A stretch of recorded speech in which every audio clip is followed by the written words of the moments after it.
Salut, c'est Trado, je suis content de vous retrouver pour la mise à jour des matrices de trading sur France 40, Allemagne 30, US 30, pétrole Brent et Gold. Je vous rappelle que tout ce qui suit est donné à titre purement informatif et pédagogique. Vous devez vous rapprocher d'un professionnel pour savoir si l'utilisation des CFD à risque limité correspond à votre profil d'investisseur. On est donc sur le France 40 en données journalières. Ce qui est important à noter, c'est que nous avons ici une résistance immédiate à 4713, 4754, zone responsable de la décrue à partir du 30 avril. Et de l'autre côté, nous avons un support immédiat à 4330, 4300, zone qui a permis au France 40 de se ressaisir. C'était le 16 avril, zone qui pourrait donner du fil à retordre au baissier. En deuxième rideau défensif, les 4144, 4118, responsables de l'impulsion haussière depuis le 3 avril. On va descendre maintenant d'une unité de temps et on va regarder ce qu'il se passe au niveau des données en intraday. On retrouve par transparence les zones préalablement mentionnées. Il faut noter deux choses. La première, c'est que nous sommes en dessous de la moyenne mobile à 50 périodes qui est plate et en dessous de la moyenne mobile à 20 périodes qui descend. Autrement dit, la tendance de court terme sur cette unité de temps est encore baissière, mais la tendance de fond est plutôt neutre. Il n'y a pas véritablement de sens à privilégier au regard de la tendance. En tout cas, ce qui est certain, c'est que ceux qui envisagent de se mettre dans le sens de l'achat attendent sans doute que l'on revienne sur ce support des 4330, 4300 et à condition qu'il y ait une impulsion haussière, un chandelier japonais favorable ou quelques techniques que ce soit. Il y a une zone également en intraday pour ceux qui envisagent éventuellement de rentrer à l'achat sur signal. C'est la zone ici qui est clairement identifiée sur les données 4 heures. Ici, cette zone est comprise entre 4346 et 4357, il y a déjà eu deux rebonds sur cette zone. Par contre, il faut s'attendre à ce que des difficultés apparaissent sur la zone des 4714, 4754, on l'a dit préalablement, car il s'agit d'une zone de résistance que l'on a trouvée sur l'unité de temps supérieure. On notera également que les précédents signaux haussiers qui se sont avérés efficaces sur le France 40 sur cette unité de temps ont été un 3 inside up ici, ou si vous préférez un harami haussier confirmé. Ici, vous avez un autre signal haussier par l'entremise de ce bel avalement haussier que l'on retrouve également sur cette configuration ici, sur ces deux bougies. On passe maintenant à l'Allemagne 30. Également, pour l'Allemagne 30, nous sommes proches d'un support, d'un double support pour être précis, puisque nous avons les 10 319, 10 180 qui correspondent à une zone efficace depuis le mercredi 15 avril, zone sur laquelle on a rebondi assez facilement, avec en deuxième rideau, eh bien, les 9825, 10 149 qui étaient zone de résistance, qui a été cassée et qui a donc théoriquement changé de polarité. On a au-dessus de nous une résistance, c'est 11 220, 11 324 qu'il faut surveiller pour les premières grandes difficultés. On descend en unité de temps, on regarde les données 4 heures à présent et voilà ce que nous avons. On retrouve par transparence les zones qu'on a déjà préalablement mentionnées. Il faudra donc se méfier de ces zones, que ce soit à la hausse ou à la baisse, lorsque les cours évolueront dans leur sens. La tendance est comme pour le France 40 plutôt baissière puisque nous sommes en dessous de la moyenne mobile à 20 périodes qui descend et en dessous de la moyenne mobile à 50 périodes. Par contre, celle-ci ne descend pas, donc on est plutôt dans une tendance neutre avec ballottage favorable au baissier. Difficile dans ces conditions de trouver un sens à privilégier pour les traders. En tout cas, ceux qui veulent s'appuyer sur la présence des supports sur l'unité de temps supérieure chercheront sans doute des signaux d'intervention sur les 10 319, 10 180 ou dans la zone 9825, 10 149 comme on en a parlé précédemment. À noter également une difficulté à passer la zone comprise entre 10 637 et 10 678. C'est une zone de résistance en données 4 heures. C'était support, ça a été cassé. On voit bien que le pullback nous a amené à retester cette zone qui a bien changé de polarité et est devenue résistance.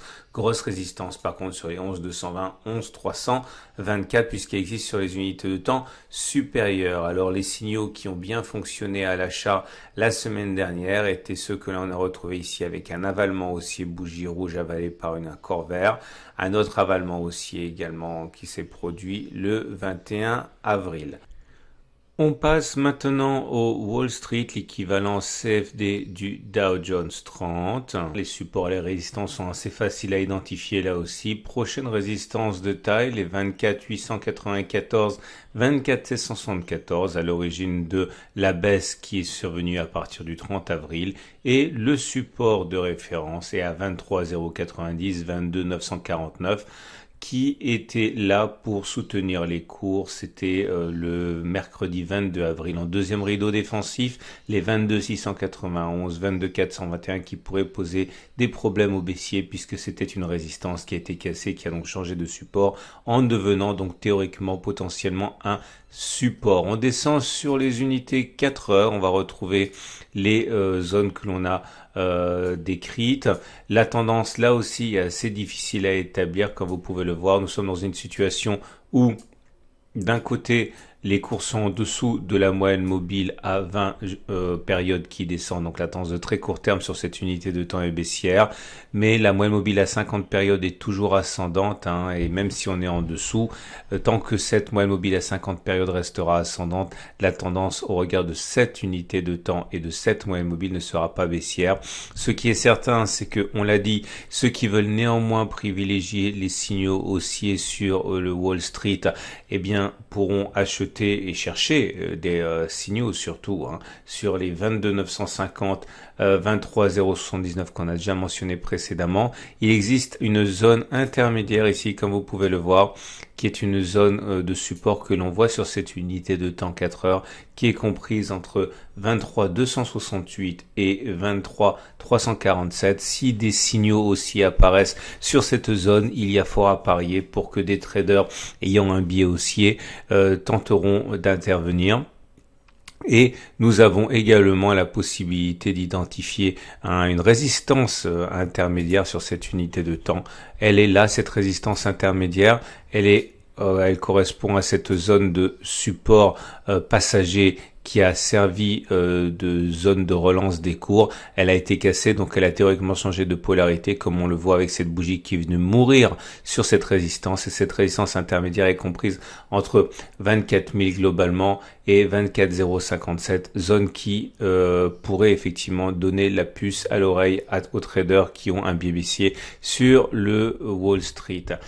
Et on passe au pétrole Brent, le pétrole Brent qui est en rémission depuis qu'on a rebondi sur les 23,33, 18,90 le baril. En opposition, la prochaine résistance est à 36,92, 34,50 le baril. On descend d'une unité de temps, on regarde ce qui se passe sur les données 4 heures. Et au moins quelque chose qui est en tendance, puisque là où la tendance est clairement haussière, on a des cours au-dessus de la moyenne mobile à 50 périodes qui montent, au-dessus de la moyenne mobile à 20 périodes qui montent. La tendance est clairement au rebond sur cette unité de temps. Ceux qui désirent se mettre dans le sens de l'achat, dans le sens de la tendance, ont plusieurs possibilités. Guetter un signal éventuel qui apparaîtrait sur cette zone ici, qui correspond à une zone de support, puisque c'était une zone de résistance qui a été franchie, qui donc a changé de polarité théoriquement et devrait éventuellement servir de base d'achat à certains acheteurs qui ont un biais haussier. Autre solution, se mettre contre la tendance et spéculer à la baisse, je le répète, contre la tendance 4 heures, mais dans ce cas, il faut s'attendre à ce que ce soit les 36,92, 34,50 le baril qui soit susceptible d'être utilisé comme point d'entrée s'il y a un signal de retournement, puisque c'est une zone qui a été tracée sur l'unité de temps supérieure. On va terminer avec l'or. Et voilà ce que nous avons en données journalières.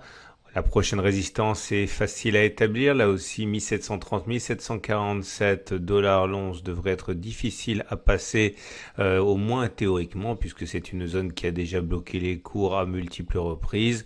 On voit toutes les attaques haussières qu'il y a eu sur cette zone et qui ont échoué. Et en étau, on a un support à 1676, 1664, zone de résistance qui a été cassée, qui a changé de polarité. C'est très clair sur les rebonds que l'on a eu lorsqu'on est venu solliciter à nouveau les 1676, 1664. On regarde les données 4 heures pour voir ce que on pourrait voir au niveau de la tendance. Et cette tendance, elle est plutôt baissière. Alors, la moyenne mobile 50 périodes n'est pas véritablement descendante, hein, elle est plate, même si on est en dessous. Par contre, la moyenne mobile à 20 périodes est descendante, on est en dessous. Donc, on va dire qu'on est globalement en tendance neutre avec ballottage favorable au baissier. Difficile là également de trouver un sens qui est dans le sens de la tendance, tant cette tendance est diffuse. En attendant, ceux qui veulent plutôt privilégier les trades haussiers cherchent, on l'a compris, hein, des signaux qui pourraient intervenir sur les 16,76, 16,64, cette zone. On voit qu'ici, on a eu un harami haussier et même un 3 inside up qui a bien fonctionné. Nous avons également un 3 inside up qui a bien fonctionné sur cette zone-là et une série de 3 mèches très longues qui ont montré les intérêts acheteurs. S'il se produit quelque chose de similaire dans cette zone, il est possible que des traders haussiers s'avèrent intéressés. Par contre, vous l'aurez compris, les 17,30, 17,47 constituent une zone de résistance qui pourrait s'avérer être mise à profit, avec notamment ici un 3 inside out, bougie verte, bougie rouge et bougie rouge de confirmation. Il y a un support intermédiaire, une résistance intermédiaire, ici on le voit, mais c'est une résistance qui n'existe pas sur une unité de temps supérieure, donc elle est moins forte, mais elle existe, hein, c'est les 17, 18, 17, 23 dollars l'once. Voilà, je vous souhaite une excellente semaine. Je vous donne rendez-vous en milieu de semaine pour d'autres analyses techniques.